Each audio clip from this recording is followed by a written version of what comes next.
احمق لوگ کہیں گے کہ مسلمان جس قبلے پر پہلے سے چلے آتے تھے اب اس سے کیوں منہ پھیر بیٹھے؟ تم کہہ دو کہ مشرق اور مغرب سب اللہ ہی کا ہے،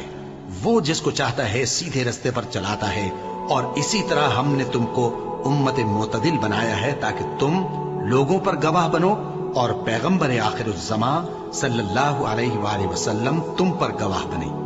اور جس قبلے پر تم پہلے تھے اس کو ہم نے اس لیے مقرر کیا تھا کہ معلوم کریں کہ کون ہمارے پیغمبر کا تابع رہتا ہے اور کون الٹے پاؤں پھر جاتا ہے۔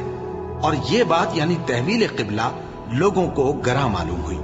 مگر جن کو اللہ نے ہدایت بخشی ہے وہ اسے گراں نہیں سمجھتے، اور اللہ ایسا نہیں کہ تمہارے ایمان کو یوں ہی ضائع کر دے۔ اللہ تو لوگوں پر بڑا مہربان ہے، صاحب رحمت ہے۔ اے پیغمبر صلی اللہ علیہ وآلہ وسلم، ہم تمہارا آسمان کی طرف منہ اٹھانا دیکھ رہے ہیں، سو ہم تم کو اسی قبلے کی طرف جس کو تم پسند کرتے ہو منہ کرنے کا حکم دیں گے۔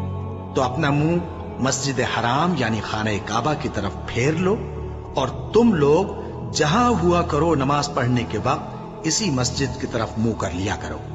اور جن لوگوں کو کتاب دی گئی ہے وہ خوب جانتے ہیں کہ یہ نیا قبلہ ان کے پروردگار کی طرف سے حق ہے،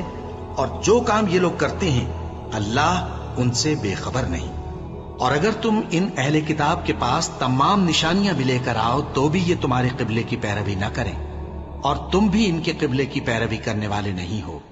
اور ان میں سے بھی بعض کے قبلے کے پیرو نہیں۔ اور اگر تم باوجود اس کے کہ تمہارے پاس علم یعنی اللہ کا حکم آ چکا ہے ان کی خواہشوں کے پیچھے چلو گے تو ظالموں میں ہو جاؤ گے۔ جن لوگوں کو ہم نے کتاب دی ہے وہ ان پیغمبر آخر الزمان صلی اللہ علیہ وآلہ وسلم کو اس طرح پہچانتے ہیں جس طرح اپنے بیٹوں کو پہچانا کرتے ہیں، مگر ایک فریق ان میں سے سچی بات کو جان بوجھ کر چھپا رہا ہے۔ اے پیغمبر صلی اللہ علیہ وآلہ وسلم، یہ نیا قبلہ تمہارے پروردگار کی طرف سے حق ہے، تو تم ہرگز شک کرنے والوں میں نہ ہونا، اور ہر ایک شخص کے لیے ایک سمت مقرر ہے جدھر وہ عبادت کے وقت منہ کیا کرتا ہے، تو تم نیکیوں میں سبقت حاصل کرو۔ تم جہاں ہوگے اللہ تم سب کو جمع کرے گا،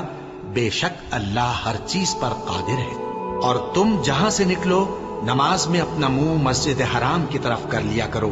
بے شبہ یہ تمہارے پروردگار کی طرف سے حق ہے، اور تم لوگ جو کچھ کرتے ہو اللہ اس سے بے خبر نہیں۔ اور تم جہاں سے نکلو مسجد حرام کی طرف منہ کر کے نماز پڑھا کرو۔